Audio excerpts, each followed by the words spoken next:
মুসা আলাইসাল্লাম তখন মাদিয়ানে নতুন এসেছেন, ক্লান্ত, একা। তপ্ত মরুভূমিতে একটি কূপের পাশে তিনি দেখলেন দুজন তরুণী তাদের পশুদের পানি খাওয়ানোর জন্য অপেক্ষা করছে। কূপের পাশে ভিড়, সব পুরুষ। এতগুলো পুরুষের মধ্যে যাবেন না সেজন্য দূরে দাঁড়িয়ে অপেক্ষা করছেন সেই দুই তরুণী। পুরুষদের পানি নেওয়া শেষ হলে তবেই তারা সামনে যাবেন। মুসা আলাইসাল্লাম ঘটনাটি দেখে তাদের সাহায্যে এগিয়ে গেলেন। কষ্ট করে তিনি নিজে তাদের পশুদের পানি খাওয়ালেন। এই দুই তরুণীর পিতা ছিলেন একজন বয়োজ্যেষ্ঠ সম্মানিত ব্যক্তি। তিনি কন্যাদয় থেকে মুসা আলাইসাল্লামের বিবরণ শুনে তাকে ডেকে আনতে এক কন্যাকে পাঠান। কন্যা লজ্জাশীল পায়ে হেঁটে মুসা আলাইসাল্লামের নিকটে আসেন। সেই কন্যার এই লজ্জাশীল চলন আল্লাহর কাছে এতই পছন্দ হয় যে তার বর্ণনা তিনি কোরআনে লিপিবদ্ধ করে দিলেন। তখন নারীদ্বয়ের একজন লজ্জাজড়িত চরণে তার কাছে এলো এবং বলল, আমাদের পিতা আপনাকে দাওয়াত করেছেন। সূরা কাসাসের এই গল্পটি শুনেননি এমন মানুষের সংখ্যা খুব কম। এই গল্প থেকে কিন্তু আমরা চমৎকার একটি বিষয় শিক্ষা পাই, হায়া বা লজ্জাশীলতা। এই হায়া বা লজ্জাশীলতা কিন্তু ইসলামের অত্যন্ত গুরুত্বপূর্ণ একটি বিষয়।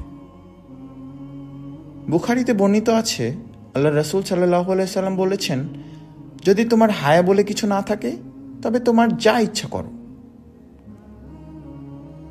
অন্য একটি বর্ণনায় এসেছে, একবার রাসূল সাল্লাল্লাহু আলাইহি সাল্লাম এমন এক লোকের পাশ দিয়ে যাচ্ছিলেন যে তার ভাইকে তার লজ্জাশীলতার জন্য তিরস্কার করছিল।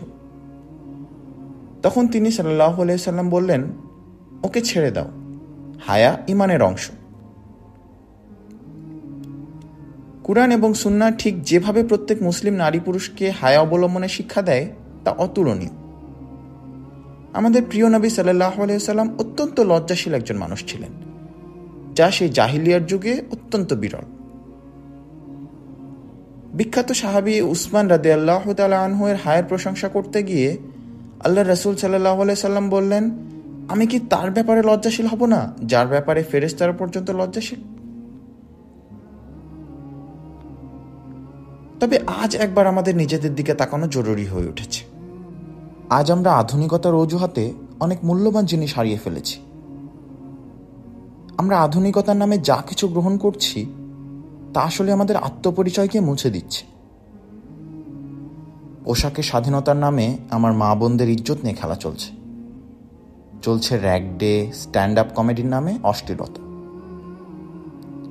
মুখ দিয়ে অহরহ নোংরা ভাষার চর্চা চলছে।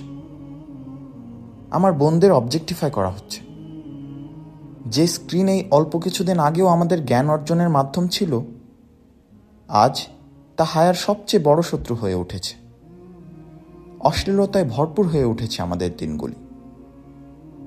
আর এই সব কিছুর আগুনে জ্বালানি ঢালছে মুভি, নাটক, মিউজিকের মতো অশ্লীল ট্রেন্ডগুলো। আল্লাহ কুরআনে বলেছেন, মুমিন পুরুষদের বলুন তারা যেন তাদের দৃষ্টিকে নত রাখে এবং তাদের লজ্জাস্থানের হেফাজত করে। এটি তাদের জন্য অধিকতর পবিত্রতা সৃষ্টি করবে এবং তারা যা কিছু করে আল্লাহ সে সম্পর্কে সম্যক অবগত। আর মুমিন নারীদেরকে বলুন তারা যেন তাদের দৃষ্টি নত রাখে এবং তাদের লজ্জাস্থান হেফাজত করে। তারা যেন তাদের সৌন্দর্য ও অলংকার প্রদর্শন না করে, যা সাধারণভাবে প্রকাশ পায় এর বেশি প্রকাশ না করে। তারা তাদের বক্ষের ওপর তাদের পর্দা টানবে এবং তাদের সৌন্দর্য প্রদর্শন করবে না। এটি শুধু একটি আদেশ নয়, এটি আমাদের জন্য সুরক্ষা। যখন আমরা দৃষ্টি সংযত রাখি তখন আমাদের হৃদয় শুদ্ধ থাকে।